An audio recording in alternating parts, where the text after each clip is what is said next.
and welcome Emily Price to my little kind of like studio setup here. Morning. This is part of Pure Talk season 5, and we're spending a lot of time just exploring that whole notion of how the artist makes a living, really, from selling their art. We're talking to gallery owners and people who work in galleries. Now, I know obviously you work with your mum, and I've interviewed your mum already, so people would have already hopefully seen my interview with your mum at Mayne Gallery. But if you haven't, stop now, pause, go back and watch that one, and then this one will make more sense. So it was really interesting to hear about the gallery operation from another perspective. So Emily, I know you were telling me earlier you have quite a lot of experience working with people. So you've done yoga teaching, you've run a ski chalet, you've done surf instructing, so you've got quite a massage therapist, I think you said as well. So you've got quite a lot of experience of working with people, and you've got experience of the gallery because you grew up with your mum having the gallery and working on and off in the gallery. So tell us, when did you arrive back in the gallery full time, and how did you find that? Well, it was more towards the beginning of 2021, when we were coming out of one of the many lockdowns. Who knows which one it was now. And I had a few ideas. I was also, a couple of my clients, my massage clients, are quite well-known artists, and one of them used to be the creative director for Saatchi Art, and we'd been having a lot of conversations about how I could take the gallery forward and what I could do to help. And I wasn't really working in the gallery at all at that point. I was just helping with the refurb, which was also one of my ideas, was to shift the way that we hang and display art in the gallery with much more space, and really giving each piece enough room to breathe and speak for itself. So it was probably around April when we actually opened, but we started the refurb back in January 21. And it just sort of snowballed from there, really. We'd already been doing art fairs we've been doing them for about 10 years now. And I sort of suggested that we perhaps hang the gallery in a way that we would hang the art fair, for example, with a bit more power and space for each piece, and also to create a bit more of a buzz around each of the artists in terms of really telling their story, because I think the storytelling behind the artwork is a really big part of why people buy art. Of course, they have to like it and they want to have it hanging on their wall, but they have to really feel invested in it emotionally. And if they have to form a relationship, don't they, with the artist? That's absolutely right. And it's always interesting to know, their inspiration and their creative process and what it is that sets them on fire. And that's the sort of thing that I've been trying more and more to bring into. Sorry, it's a dog. It's all right. New puppy. New puppy. It's puppy week. Dropped his chew toy. Oh, yes. So how to attract people in and how to help them form that relationship with the individual artists. Mm-hmm. So I know your mum was saying that prior to the refurb, you were also doing quite a lot of framing. And so the gallery was like a framers with a gallery. Yeah. And now I think you've flipped, haven't you? And you're a gallery with a bit of a framers. Yeah, we're really, to be honest, we're really hardly doing any framing at all now. Dad wanted to step back from the framing because it's a very family business. We've been there for 26 years, so we moved down when I was 4.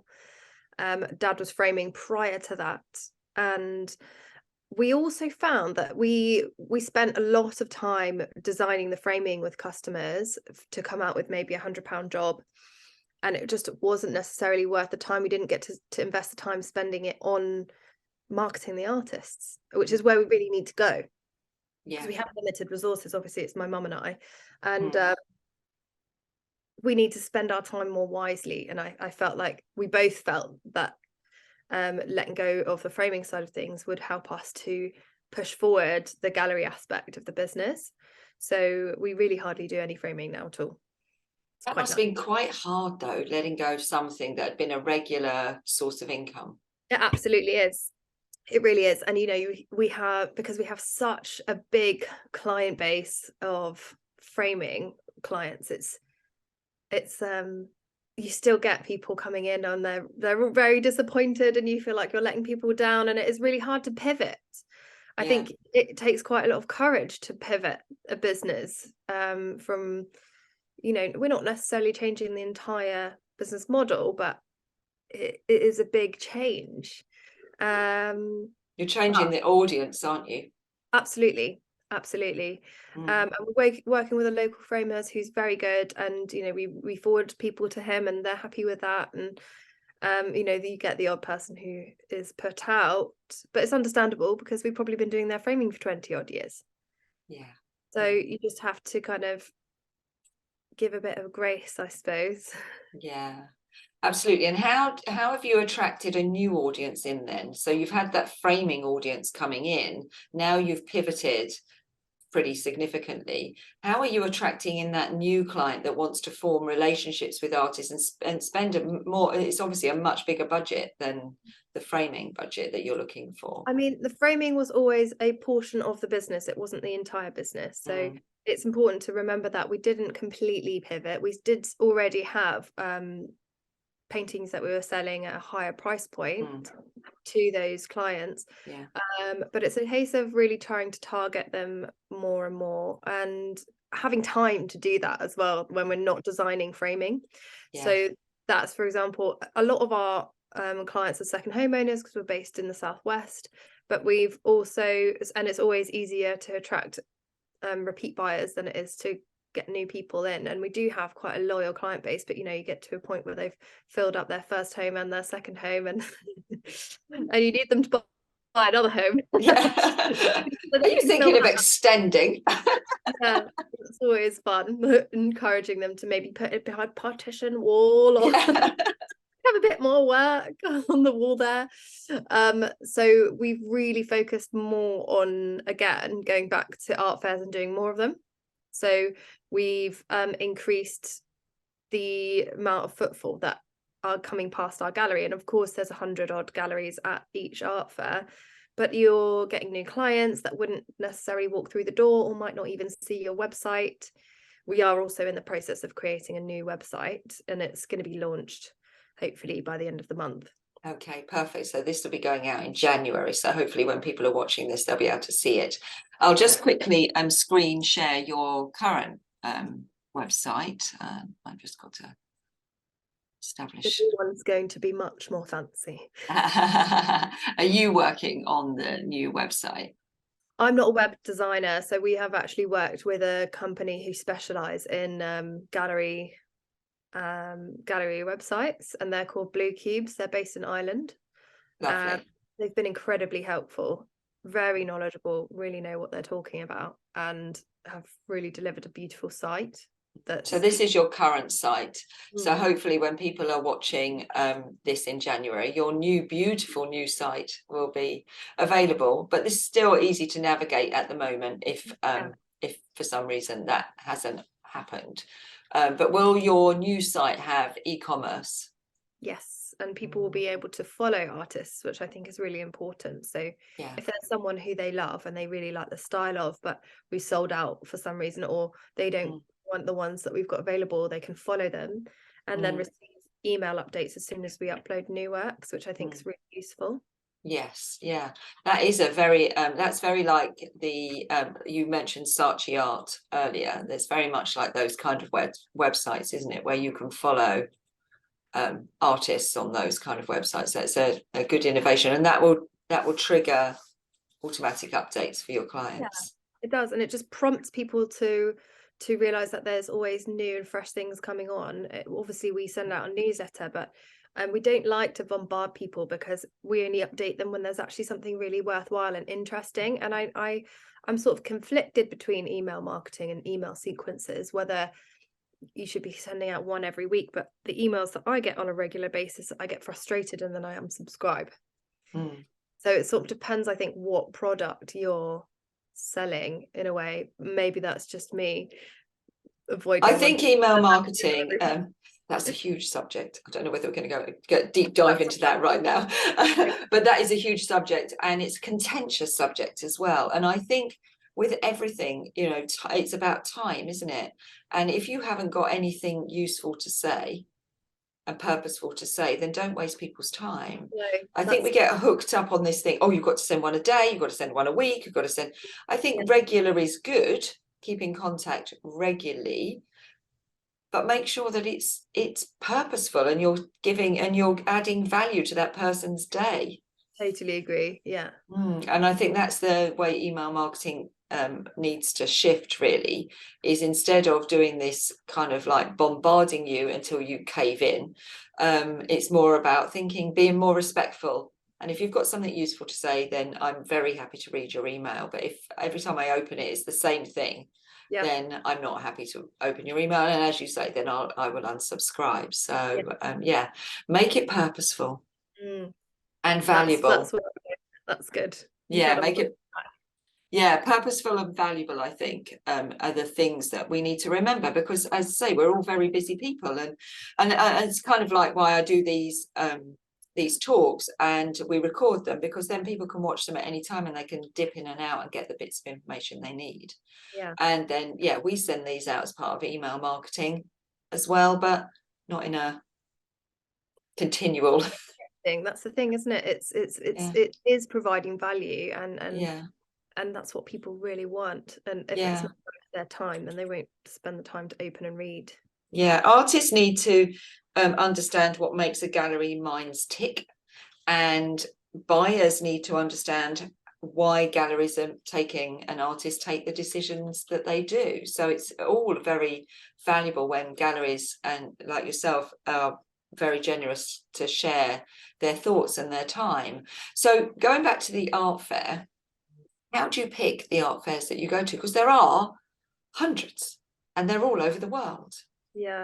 Well, obviously it would be great to be able to continue and do more. I'd love to do more abroad art fairs.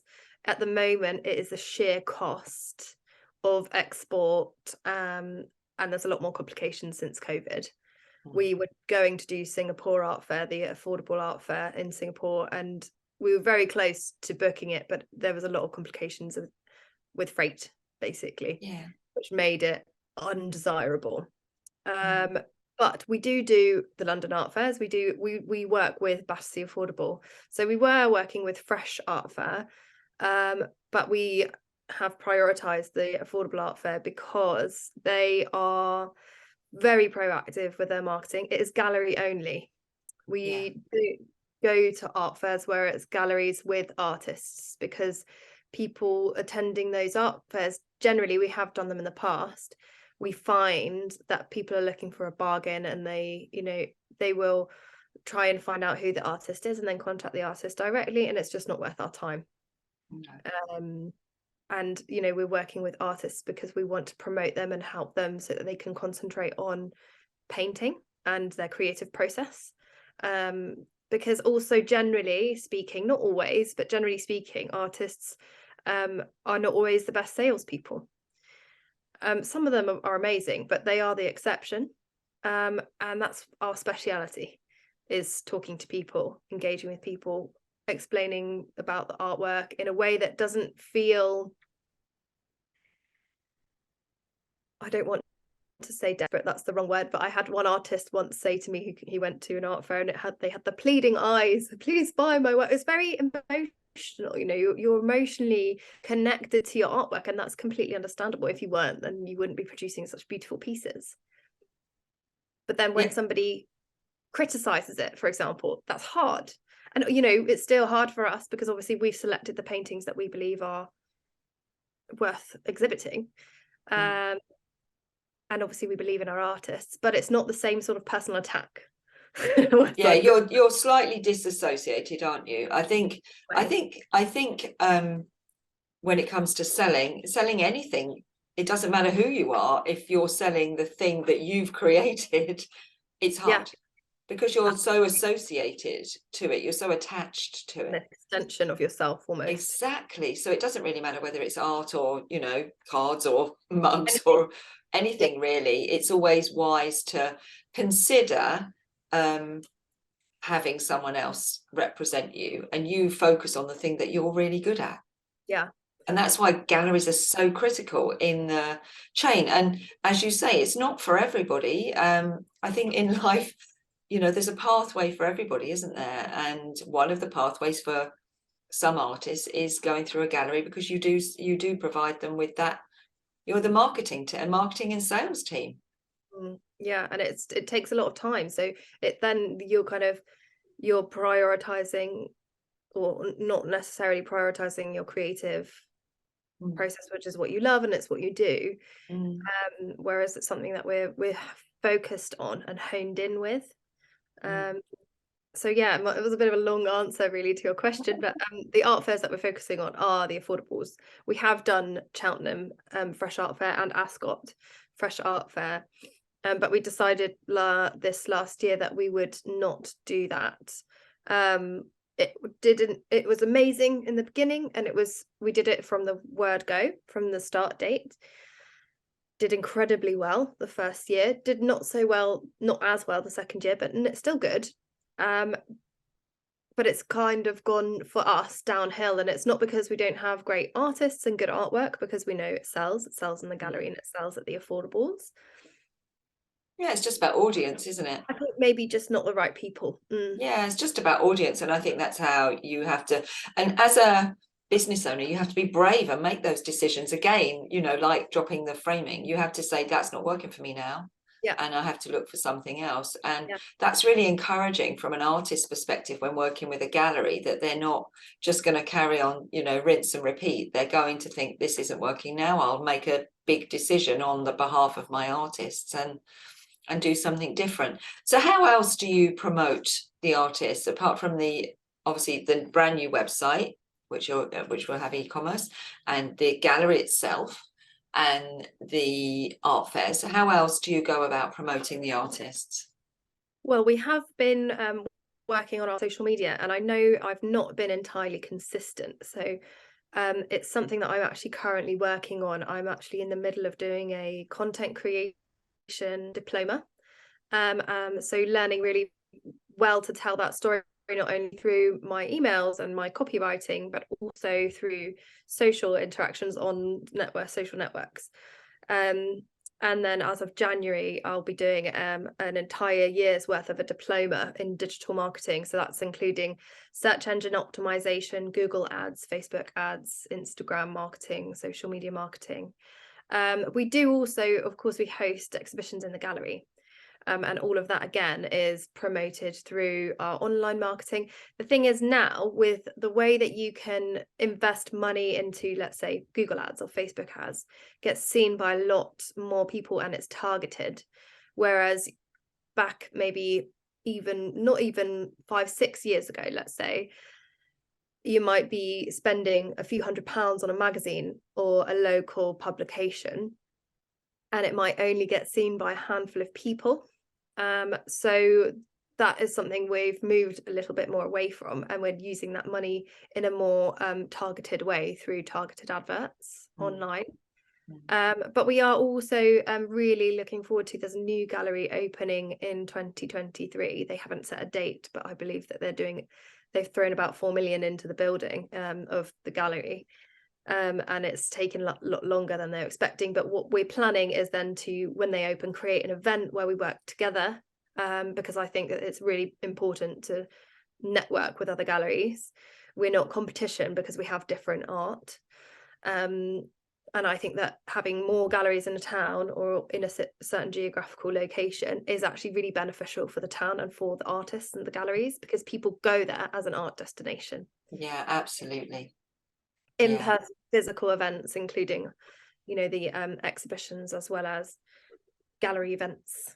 Yeah, collaboration is key on everything, isn't it? Definitely. I think it also gets you out of that lack and fear mindset. If you're working with people in a collaborative way, rather than climbing or clambering over one another, you're going to attract more people. You have a different energy around you. I know that we've been kind of fed the idea that we have to compete fight with one another, but in actual fact, when we raise one another up and we work together, we're much more efficient and powerful in terms of creating that traffic. Yeah, I definitely see that. I definitely see that in what we do, is that the more we collaborate, the more everybody rises up around that collaboration, and the more that we're open about these conversations, and the more that we talk about how the industry works, so people can make their choices. It's their choice, isn't it? So true. The art industry has that very almost pretentious feel to it from the outside, if you're coming from an aspect of, I don't really know much about art, and it's scary. Yeah. But I think it's really important, you know, galleries that don't put their prices on the wall, for example. I mean, then you feel like you have to ask, and then that's also another barrier to the purchase. So why not just make it clear and accessible so everyone can feel involved, rather than, oh no, that's too scary, I don't want to go in there.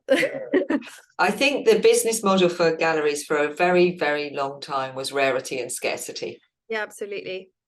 And that's changing now. I think it was shifting prior to the pandemic. I agree.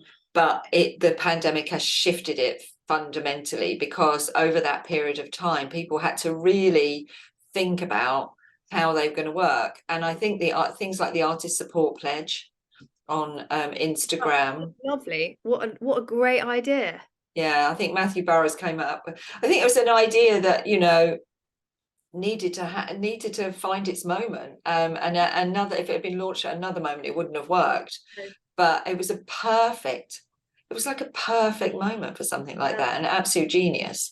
And I think that helped that conversation around, you know, let's drop the curtain and let's stop doing that, and let's try it a different way, and let's let everyone in, because this is like the best kept secret ever. What an amazing way to live your life. Yeah. You know, you can use all your creativity, your imagination, work with amazing people like yourself and your mum, you know, running a gallery. You're using your skills optimally. The artists are using their skills optimally. What's not to like, really? Yeah, no, I totally agree. And it's like, you know, you're working with people who are interested in similar things to you, and are not vested only because of, you know, financial reasons, but big emotional and energetic. You know, it's not just about well, we're going to sell this piece and it'll be triple the amount in 10 years time. Of course, that's important for a lot of buyers, and we do still work with investment artists, but there's also a whole range of other people that want to put beautiful things in their home. Yeah. And we should be excluding them. Yeah. And just enhance their life. Absolutely. Yeah. I love it when people come in and they look at something, they come back about 4 or 5 times. And then eventually they tip over, don't they? And they buy it, and you're like, oh, I'm so happy for you. So many, I have lost count of how many people come into the gallery and say, oh, this one painting, I saw it and I went away and I thought about it and I came back and it was gone. And they still think about it. Yeah. 10 years down the line. The one that got away. Should have bought it. Don't make that mistake again. Yeah. No. And that's the gorgeous thing about what we do, you know. You're just enhancing people's lives and making them happy. Yeah, it really is. It really is. Yeah. And you're supporting that amazing art, and culture is so important, and it's not prioritized by our government, let's say, or the way that things are promoted in schools, for example, creativity, music, art. They're getting all the funding is really draining from those areas, and it's just, I think it's a really amazing way to still maintain and nurture art and culture. It's not just for museums, it really is for everyone. Yeah, I'm surprised that no one has made the connection between lack of funding for arts and culture and a mental health crisis. Yeah. It's not rocket science, is it? It's really not. And you know, I've been learning quite a lot about sound healing lately in music, and it's like, oh, of course the vibrations from the music is healing for your body, because we've done that for generations, for centuries. Our ancestors, it was all regular dancing, music, expression through creativity and art. It's it is an inherent part of us as human beings. We're not just robots. We're not just mathematicians and scientists and analysts or politicians. We are a much more complex creature that needs these things in order to thrive. Yeah, and the difference between us and every other being is that we have this creative imagination. Yeah. So why aren't we investing in that? Because creativity is required in science and in maths and in every subject. And we need meaning in our life, and that's what art gives you, isn't it? It gives you meaning and connection, because you connect with another human being on a very deep level, and allows you to be present without overthinking, which is something that we do regularly. And our brains need a chance to chill and have a moment. Yeah, someone said to me the other day, we walk around, we're heads, we're just walking around, we're walking heads, totally disembodied. Yeah, and I was like, wow, I'm like going to be walking around now looking at all these heads. Yeah. And we live too much in our head. We need to get more into our emotional selves, as you say, ground ourselves. And the gallery gives us the gallery environment, the gallery context, whether that's, as you say, on social, whether that's in real life, whether that's at an art fair, gives everyone the opportunity to step out of their reality for a moment. Mm-hmm. Yeah, absolutely. And tap into a sense of awe and wonder, which are scientifically proven to improve mental health, well-being. Yeah. Awe and wonder. I love that. I think there should be a gallery called Awe and Wonder. Yeah, it puts things into context. It puts things into perspective, I believe. You walk to the top of a big hill, you see this breathtaking view, and you realize how tiny you are and how the big stuff that you think is big stuff really isn't. And you get that from paintings, you get that from art.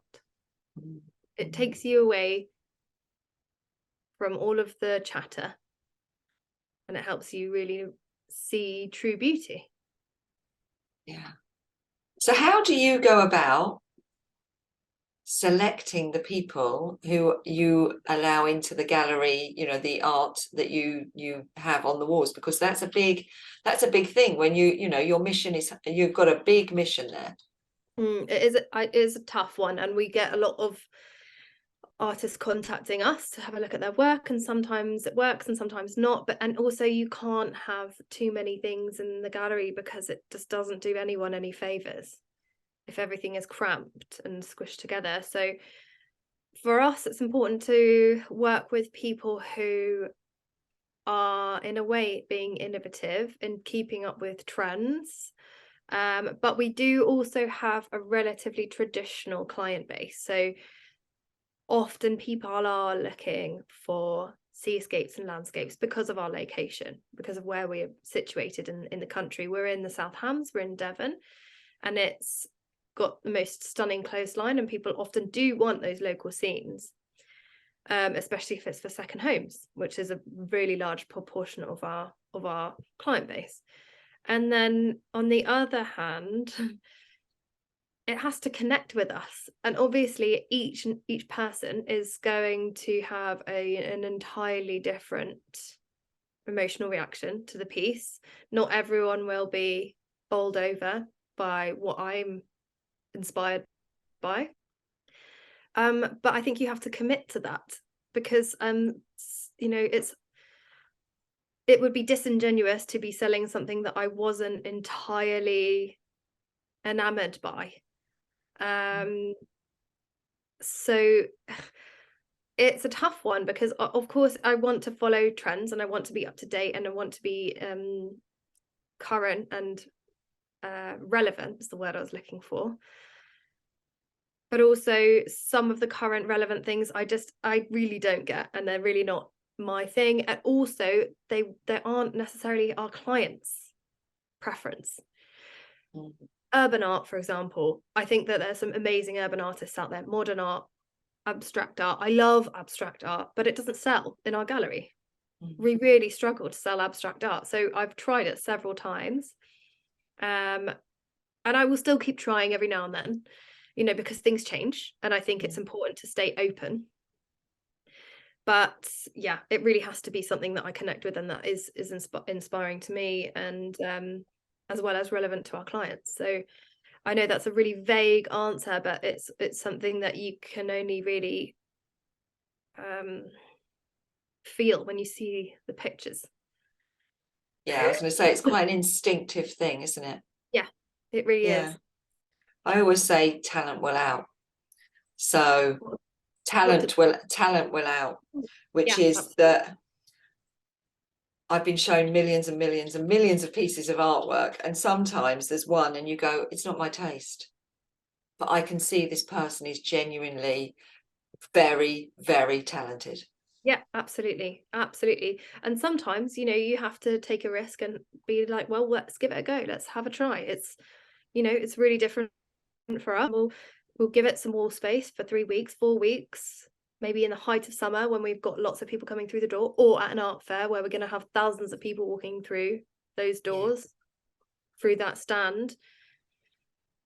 But it also, you need to know that there is a market for it before you hang it, because you're spending thousands on a stand, let's say at an art fair. So that wall has to make you money, because if you don't make 20, 30, 40 grand plus over those 4 days, then you're going to be out of pocket. You know, that's the bare minimum, really. And that puts your gallery at risk, and that puts all of the other artists at risk. Exactly. So I think it's really important to not be disheartened and not to be personally attacked by it, because that decision that the gallery is making is not only in their best interest, but it's also in your best interests. You don't want to have your pictures in a gallery that isn't working hard for you, doesn't have the client base that they feel will be attracted to your paintings. It's really important that they, you know, they will know that. Yeah, it is a complete collaboration between artist and gallery. And as you say, it's really important that it's a relationship, isn't it? It's a rapport and a relationship. And the smoother that relationship is, the easier the communication is, the clearer you are with one another, the easier your relationship will be, the more successful your relationship will be. Yes, say that again. Communication is key. Oh my gosh, so really important. And I know that not all artists are like super organized, because, like, you know, it's not necessarily a personality trait, but it really does help with both ends. Yeah, I find myself repeating that all the time. Have you spoken to your gallery? Have you asked that question? Oh no, just speak to them. Just ask. They're not scary. They're not monsters, we promise. They're not scary people. They want to make money as much as you do. Absolutely. Yeah, of course. I'd much rather you give me 5 really beautiful high quality paintings that you've worked on, you know, and that you're proud of, and I can sell them straight away, than have 10 pieces that you've boshed out, for example. That you were under stress and thinking, oh, I'm not gonna, they've asked for 10 and I need to give them 10. Yeah, I mean, I wouldn't ask for 10. I think that's a bit over zealous. So Absolutely. But it is communication, isn't it? It's like that. It's a two-way street, and I say it's like any relationship that you want to build. The better, the stronger that relationship, and the more you understand each other, the better you're going to work together. Definitely. Yeah. I think that's a really good point to close on. Thank you, Wow. Emily. Absolutely. It's a really lovely conversation. Thank you. Thank you. You're more than welcome, and I really enjoyed it too. And thank you for I think it's lovely to, you know, your mum gave her perspective and now you've given your perspective. So when people contact Mayne Gallery, they'll know, you know, the people that they're speaking to, and they'll understand why you will make the decisions. And I encourage artists to contact you and have that conversation. And I think the gallery, the way you're approaching the gallery is amazing. You are really kind of considering how you are present in this industry, and that's really important. And as you say, those initial conversations with your person who you were massaging has obviously had quite an impact. Yeah, she's brilliant, and actually we are just taking on some of her sculptures now. Yeah, she is a quite big name in art, I suppose. Pauline Amos, she does performance art. She was on Good Morning Britain, and she's done lots of really cool things and worked with Saatchi, and very creative, interesting woman. Yeah. So you do 3D as well as 2D? Yes. You take sculpture as well? That's true, yeah. There you are. All those sculpture artists out there who go, there's no galleries for us. Yeah, sculpture, ceramic, bronze, love all of those. Brilliant. And you've got Jonathan Haitley already, haven't you? Yes, and his work has been incredible for our gallery. It really has, and it's just beautiful. We love it. We've loved them ever since we saw them. So, and that's one of the things that we introduced after lockdown. I said, "Oh, go on, let's just ask," and it happened. And I said, "Oh, I'd love to work with you." So sometimes it happens on both sides. Sometimes we're nervous. You're nervous contacting the artist. Especially someone like Jonathan, who's very successful, and but he would deny that because he's an artist, so he's very humble about his work. But no, I think it's a beautiful also a very nice trait. What? Humility. Yeah. I think humility is an incredibly important trait to have. Stay humble. Yeah, exactly. Stay grounded. That's right. Serena, Jonathan's wife, she's going to hate me for saying this now. We talk about grounding a lot, and they just moved house, as you know. Yes. To this beautiful location out in the countryside, and I've been encouraging her to go outside and stand in the grass, because they lived in towns for so long. I was like, go outside and stand in the grass under a tree. Yep. It's just very good without shoes on as well. Without shoes, out socks, just really connect to the earth, and she's been doing it. So I know it sounds crazy, but electromagnetically, it's very good for us. Yeah, I know. We walk around too much with things between us and the earth. Yeah. And you, from your background, obviously completely understand all of that. Yeah. Thank you so much, Emily. It's absolutely brilliant. We'll say goodbye properly this time. Yes, that's it. That's the end. Okay. And thank you so much for so generously sharing your thoughts. It's been absolutely great. Very welcome. Thank you for having me.